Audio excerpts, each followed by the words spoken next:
అంటే సర్జరీ చేసుకున్నాము మేము ఇంకా రిలాక్స్ అవ్వచ్చు, నార్మల్ లైఫ్ స్టైల్ లీడ్ చేయొచ్చు అనుకోవడం తప్పు ఇక్కడ. అంటే ఇక్కడ రెండు సమస్యలు. ఒకటి ఓన్లీ డిఎన్ఎస్ ప్రాబ్లమ్ ఉంటుంది, ఇంక మిగతా అయితే ఏమీ ఉండదు వాళ్ళకి అది ఆ డిఎన్ఎస్ని తీసేసి అది సర్జరీ చేసి సెప్టోప్లాస్టీ చేస్తారు. అది కనుక చేసినట్లయితే వాళ్ళకి అది కరెక్ట్ అయిపోయి వాళ్ళకి అసలు ప్రాబ్లం లేకుండా పోవచ్చు. కానీ దాంతోపాటు పాలిప్స్ ఉన్నాయనుకోండి, ఆ పాలిప్స్ని రిమూవ్ చేసినా సరే మళ్ళీ రిపీట్ అయ్యే అవకాశం ఉంటుంది.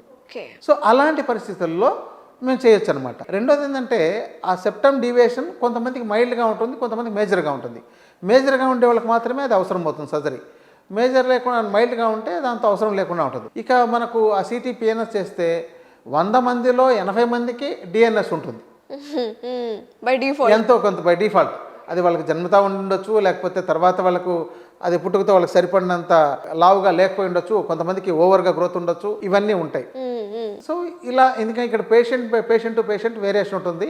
అందరికీ ఒకే విధంగా ఇదివరకు అందరికీ ఒకే విధంగా ట్రీట్ చేస్తే కొందరిలో కాంప్లికేషన్స్ వచ్చాయి. కాబట్టి ఇక తర్వాత పేషెంట్ టు పేషెంట్ కరెక్ట్గా వాళ్ళని అబ్జర్వ్ చేసి అవసరమైతే కొన్ని టెస్టులు చేయించి ఆ ఇన్ఫెక్షన్ ఉంటే కొన్ని మందులు ముందే ఇచ్చి ఇవన్నీ జాగ్రత్తలన్నీ తీసుకొని చేస్తుంటే ఇప్పుడు 100% సక్సెస్ అవుతుంది. అదే సార్, నేను కూడా మీ గురించి చూసాను కదా.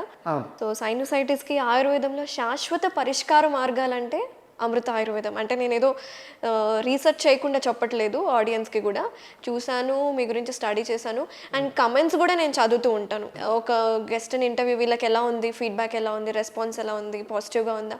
అంటే మనం చేసేది ఏదైనా సరే we have to be genuine. ఆ genuinity I have observed in you sir.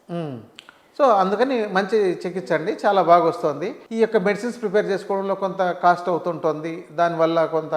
ఇంకోటి ఏంటంటే కొంతమందికి రిపీటెడ్గా మీరు ఇంకొకసారి మందులు వాడరండి అని అంటే వాళ్ళకి అస్తమానం రావాలా, మేము ఒక్కసారిగా పరిష్కారం అంటే నేను అప్పట్లో ఇది ఒక్కసారి పెడితే పరిష్కారం అయిపోతుంది అని చెప్పాను.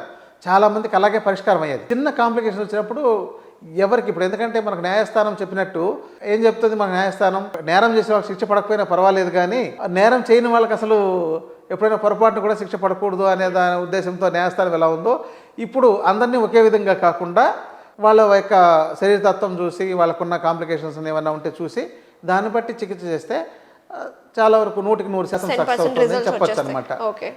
అంటే ఈ 1 ఇయర్లో చేసిన కేసుల్లో మాకు ఎక్కడ ఎలాంటి ఇబ్బంది జరగలేదు. లాస్ట్ ఇయర్లో చిన్నపాటి మాకు అర్థం కానివి ఇలాంటివి జరిగినా కూడా ఇప్పుడు జరగకుండా చాలా బాగుంటుంది. ఒక అద్భుతమైన చికిత్స అని చెప్పచ్చు. అసలు మనకు ఇది ప్రతి ఆయుర్వేదిక్ డాక్టరు చేయగలిగితే అసలు ఇంకా వీళ్ళకు చిన్నపిల్లలుగా ఉండేటప్పుడు కానీ లేకపోతే వాళ్ళకు మధ్య వయసులో ఎవరైతే ఈ 15-20 సంవత్సరాల మధ్య వయసులో ఈ సమస్య ఉన్నప్పుడు ఇది చేయించేసుకుంటే వాళ్ళకి జీవితాంతం ఇలాంటి ప్రాబ్లమ్స్ రిపీట్ కాకుండా ఉండే అవకాశాలు ఉంటాయి. అలాగే పోస్ట్ సర్జరీ చేసుకున్న తర్వాత రికరెంట్ అయినా సరే మళ్ళీ మన దగ్గరకు వస్తే ట్రీట్మెంట్ చేయించుకుంటే మళ్ళీ వచ్చే అవకాశాలు ఉండవు. రికరెన్స్ చాలా తక్కువ ఉందండి ఇప్పుడున్న దీంతో ఒక 5% కూడా లేదు. ఇప్పుడంటే సెప్టమ్ డీవియేషన్ ఉన్నప్పుడు మాత్రమే వాళ్ళని కొంత మీకు ఇలా ఉంటుందండి, మీరు ఇలా చేయించుకొని చెప్పని వాళ్ళకి అడ్వైజ్ చేయాల్సి వస్తుంది. మిగతా చికిత్స విషయంలో ఎలాంటి కాంప్లికేషన్స్ లేదు. పిల్లల విషయంలో అయితే పిల్లలకు ఒక 10 ఏళ్ళ లోపు అయితే వీళ్ళంతవరకు మందులతోనే చేయించి ఆ తర్వాత మళ్ళీ ఈ సమస్య వస్తే అప్పుడు రండి అని చెప్తున్నాం. దాంతో మంచి పరిష్కారం జరుగుతుందండి. ఇవన్నీ కూడాను ఒక 4 సిట్టింగ్స్లోనో 2 సిట్టింగ్స్లోనూ కొంతమందికి 1 సిట్టింగ్లోనే కూడా అవుతుంది. వాళ్ళకున్న కండిషన్ బట్టి చేయాల్సి వస్తుందండి. నేను ఈ సైనసైటిస్ గురించి కొంచెం స్టడీ చేస్తున్న టైంలో ఏంటంటే సార్, ఒక పర్సన్ నార్మల్గా మనకి ఇమేజెస్ ఉంటాయి కదా, సో ఒక పర్సన్కి మొత్తం ఇక్కడ పాలిప్ అంటారో మరి దాన్ని ఏమంటారో నాకు తెలియదు, కానీ మొత్తం ఇక్కడంతా కోయాగులేట్ అయిపోయింది అనమాట. ఓన్లీ ఒక్క నోస్తోనే తను బ్రీతింగ్ చేసుకోగలుగుతున్నారు. సో అటువంటి కేసెస్ని ఎట్లా హ్యాండిల్ చేస్తారు? కొన్ని కేసెస్ కష్టం అండి. ఇప్పుడు టెరటోమా అనే ఒక ప్రాబ్లం వస్తుంది, దాన్ని టెరటోమా అంటారా? టెరటోమా అంటారు. అది మనకు సర్జరీ చేసినా కూడా మళ్ళీ పెరుగుతుంటుంది. అలాగని మా చికిత్స చేస్తే చాలా వరకు సక్సెస్ అవుతుంది, కానీ ఎక్కడో కొంత దాని మూలాలు ఉండిపోతున్నాయి. ఇప్పుడు ఒక పేషెంట్కు కొంత ఉపశమనం చేశామనే సంతృప్తి ఉండదు, నాకు మొత్తం తగ్గలేదనే బాధే ఉంటుంది అతనికి. కొంతవరకు ఉపశమనం చేశాము అని అంటే అది వాళ్ళకి నచ్చదు అనమాట. అది కొంతవరకే మీకు పరిష్కారం అవుతుందంటే అంతేనా, మాకు మొత్తం ఎట్లా అవుతుంది అది చెప్పండి అని అంటారు. లేకపోతే మేము చేసుకునే ట్రీట్మెంట్ వేస్ట్ కదా, మేము ఖర్చు పెట్టే మనీ వేస్ట్ కదా అని అంటారు. బ్లేమ్ చేస్తారు కదా సార్. చాలా ఉంటాయండి, ఇవన్నీ ఉంటాయి. ఇక చాలా మందిలో ఉన్న ప్రాబ్లం ఏంటంటే వాళ్ళకి మొత్తం పరిష్కారం జరిగిపోవాలి. వాళ్ళు ఏ తప్పులు చేసినా కూడా మళ్ళీ ఇలాంటి సమస్య రాకుండా ఉండాలన్నట్టు వాళ్ళ అదే ఉంటుంది. అంటే నేను కూల్ డ్రింక్ తాగినా ఐస్ క్రీములు తిన్నా, నేను చల్లగాల్లో నేను పడుకున్నా, నాకు ఎలాంటి ఇబ్బంది రాకూడదు, అలా చేయండి అని మనకే అడ్వైజ్ ఇచ్చేవాళ్ళు, కమెంట్ చేసేవాళ్ళు ఉంటున్నారు అనమాట. అందుకని కొంతమందికి కూల్ డ్రింక్ తాగినా ఏం కావట్లేదు, కానీ కొంతమందికి మళ్ళీ కూల్ డ్రింక్ తాగినా నాకు వస్తుందండి, మరి నాకు సరిగా చికిత్స కాలేదేమో అని వచ్చిన వాళ్ళు కూడా ఉన్నారు. ఓకే, ఇది కూడా ఒక మిత్ సార్. అసలు కూల్ డ్రింక్స్ తాగడం వల్ల, ఐస్ క్రీమ్స్ ఎక్కువ తినడం వల్ల, ఎస్పెషల్లీ ఈ సీజన్ లో సైనసైటిస్ వస్తుంది, ట్రిగర్ అవుతుంది అంటున్నారు. నార్మల్ పీపుల్ కూడా అట్లా కూల్ డ్రింక్స్ ఎక్కువ తాగడం వల్ల వచ్చేస్తుందా?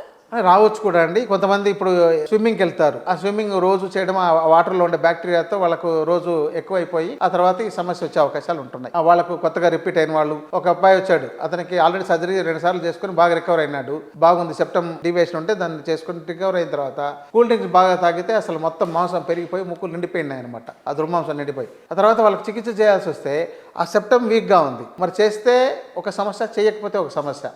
సరే చికిత్స చేస్తే ఆ సెప్టంలో వాళ్ళకు డ్యామేజ్ అయింది కాబట్టి సెప్టంలో మధ్యలో హోల్ పడింది అనమాట. సో కానీ నాకు అతను ఏమన్నాడు, అతను అంతకు ముందున్న ఇబ్బంది కన్నా ఇది చిన్న ఇబ్బంది అండి, నాకు ఇప్పుడు కొంత హోల్ పడి కొంచెం ఏదో ఇబ్బందిగా ఉంది, కానీ నాకున్న సమస్య లేకుండా పోయింది. ముందు తలనొప్పి, నిద్ర లేకపోవడం, చెవిలో నొప్పి, గురక, బ్రీతింగ్ తీసుకోలేక, అస్తమానం లేచి కూర్చోవడం, ఇంట్లో అసలు నిద్రపోయే అవకాశాలు లేక కూర్చొని నిద్రపోయిన రోజులు ఎక్కువ ఉన్నాయండి, ఇలా బాధపడుతున్నాను, ఇప్పుడు పడుకొని నిద్రపోగలుగుతున్నా అన్నారు. అంటే అలా తృప్తిపడే వాళ్ళు ఉన్నారు. చాలా సాటిస్ఫాక్షన్ అనిపిస్తుంది కదా సార్ మీకు అలా పేషెంట్స్ వచ్చి చెప్పినప్పుడు? చాలా మంది అండి. ఒక ఆయన అయితే ఆయన ప్రత్యేకంగా ఇంటర్వ్యూ చేయాలేమో, ఎందుకంటే వాళ్ళ మిస్సెస్కి వచ్చిన ప్రాబ్లంకు వాళ్ళకేదో ఏదో ఒక 20 గుంటలు 30 గుంటలు ల్యాండ్ ఉంటే అది కూడా అమ్మేసి ట్రీట్మెంట్ చేయించినా కూడా తగ్గలేదు. తర్వాత మన దగ్గరకు వచ్చిన తర్వాత తగ్గింది.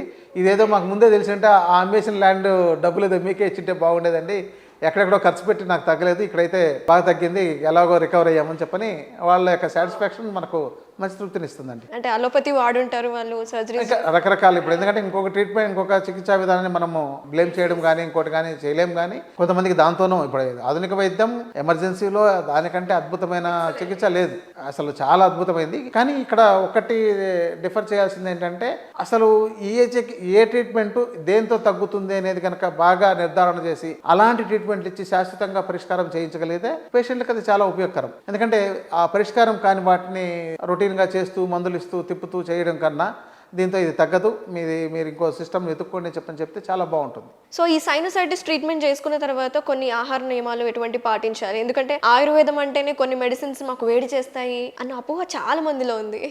అవునండి, యాక్చువల్గా ఆయుర్వేద శాస్త్రంలో ఓకే అవునండి, ఈ పథ్యం అనేది ఆయుర్వేదంలో చాలా ఒక ప్రధానమైన పదం. పథ్యం పాటించు అని చెప్పడం. పథ్యం అంటే మంచి ఆహారం తినండి, అపథ్యం అంటే చెడు ఆహారం. పథ్యం పాటించు అంటే మంచి ఆహారం తిను అని అర్థం. కానీ ఇక్కడ ఏం చేయాల్సి వస్తుందంటే, పథ్యం చెయ్యి అని అంటే మంచి ఆహారం తినంటే అదేంటో మంచి ఆహారం ఏంటో తెలీదు.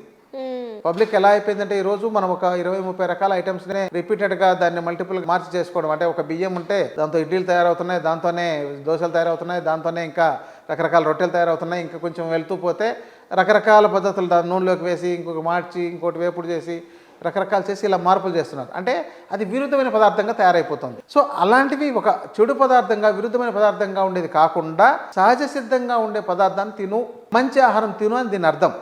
దీన్ని చాలా మంది అమ్మో అదేదో మానేయమంటున్నారు అనేసి అప్పుడు వీళ్ళు ఏమడుగుతున్నారు, మీరు మేము తినకూడదు, మీకు అది కొంచెం లిస్ట్ రాసి ఇవ్వండి అంటే చాలా మంది వంకాయ తినొద్దు, దొండకాయ తినొద్దు, బెండకాయ తినొద్దు, బీరకాయ తినొద్దు, ఇలాంటివన్నీ రాసేస్తున్నారు.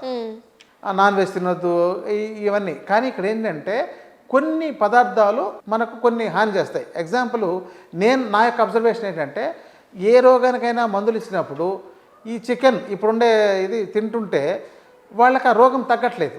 ఓకే, వాళ్ళని తినొద్దు అంటే వీళ్ళు మందులు ఆపేస్తారు. కాబట్టి వాళ్ళని తింటుండండి, మందులు తింటుండనే చెప్పాల్సి వస్తుంది. ఇంకోటి పోయిన రోగాన్ని కూడా పట్టుకొస్తుంది. ఎగ్జాంపుల్ పైల్స్ కేసు ఉంది, దానికి ట్రీట్మెంట్ ఇచ్చాం, మీరు చికెన్ తినొద్దండి, చికెన్ గుడ్లు తినొద్దండి చెప్తే వాళ్ళు తిన్నారంటే అది రిపీట్ అవుతుంది డెఫినెట్గా. ఓకే, అంటే అందుకని ఇవి విరుద్ధమైన పదార్థాలు. ఆరోగ్యవంతుడు ఏదైనా తిన్నా ప్రాబ్లం లేదు. ఒక అనారోగ్యవంతుడు అనేసరికి పథ్యం తప్పనిసరిగా మంచి ఆహారం తినడం అనేది పాటించాలి.